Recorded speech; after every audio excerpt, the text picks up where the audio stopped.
Aujourd'hui, tu arrives dans le service d'immunologie-hématologie pour ta greffe de moelle osseuse. L'infirmière et l'aide-soignante vous accueillent, tes parents et toi. Ici, il y a un plasmaire qui nettoie l'air pour que les microbes restent à la porte de ta chambre. À partir de maintenant, chaque personne qui entre dans ta chambre doit porter un masque, une surblouse et bien se laver les mains, même tes parents. La porte, elle, doit toujours rester fermée. Tes parents peuvent t'accompagner dans la chambre. L'un d'eux peut rester la nuit avec toi. Toute l'équipe est là pour prendre soin de toi. Les médecins, la psychologue et l'assistante sociale, par exemple, viennent te voir régulièrement pour discuter avec toi ou tes parents de ce que tu ressens. Il y a quelques étapes importantes avant la greffe. Tu vas avoir un cathéter central pour que les infirmières fassent des prélèvements de sang et te donnent les médicaments sans avoir à te piquer. Il sera posé au bloc opératoire. Rassure-toi, ça ne fait pas mal. Maintenant, c'est le moment de préparer ton corps pour la greffe de moelle osseuse.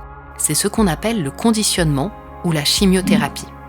Tu te souviens, tu as besoin d'une greffe parce que tes globules, qui sont dans ton sang, ne sont pas très en forme. Selon ta maladie, ce sont les blancs, les soldats qui te défendent contre les microbes, ou les rouges, qui transportent l'oxygène dans ton corps. La greffe te permettra de fabriquer de nouveaux globules plus forts. Mais il faut d'abord leur faire de la place. C'est le rôle de la chimiothérapie. Un médicament super costaud qui élimine tes globules trop faibles. À partir de cette période, les infirmières viennent très souvent dans ta chambre, dès le matin, très tôt, pour vérifier que tout va bien, en regardant sur les écrans les informations données par les électrodes et le capteur de saturation en oxygène posé sur toi. Refaire le pansement de ton cathéter central régulièrement pour qu'il reste bien propre.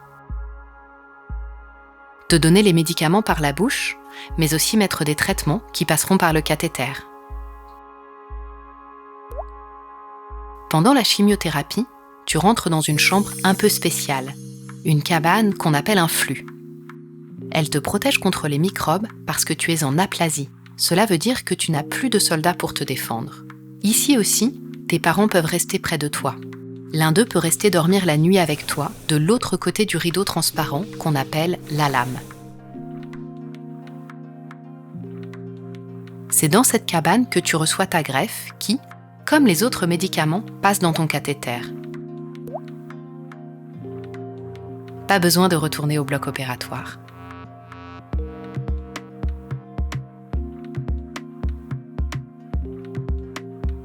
Pendant cette période, tu perds tes cheveux, tu peux avoir de la fièvre, te sentir fatigué, c'est normal. Parfois, tu as mal dans la bouche, c'est la mucite.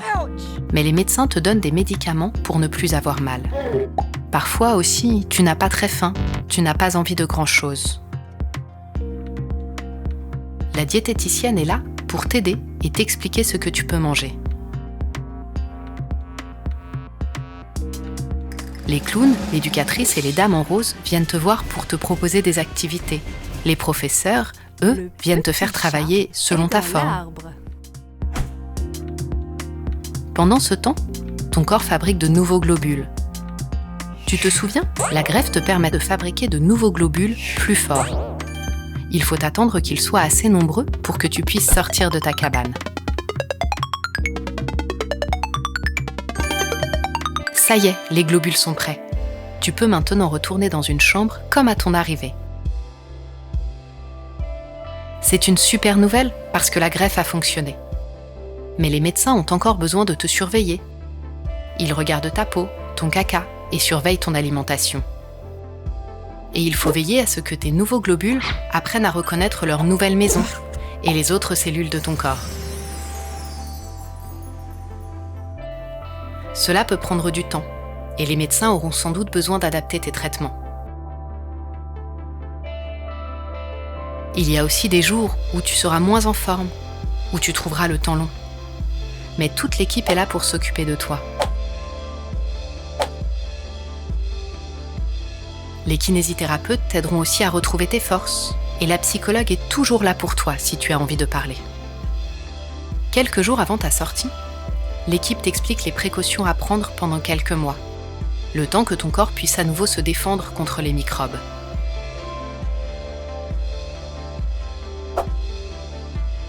Tu pourras inviter des amis ou de la famille à la maison, Coucou, c'est moi. mais seulement quelques personnes. Au début, tu feras l'école à la maison. La diététicienne te donnera un livret pour que tu saches ce que tu as le droit de manger. Et tu reviendras régulièrement à l'hôpital pour que les médecins vérifient que tout va bien. Bon retour à la maison et surtout, pense à bien mettre ton masque.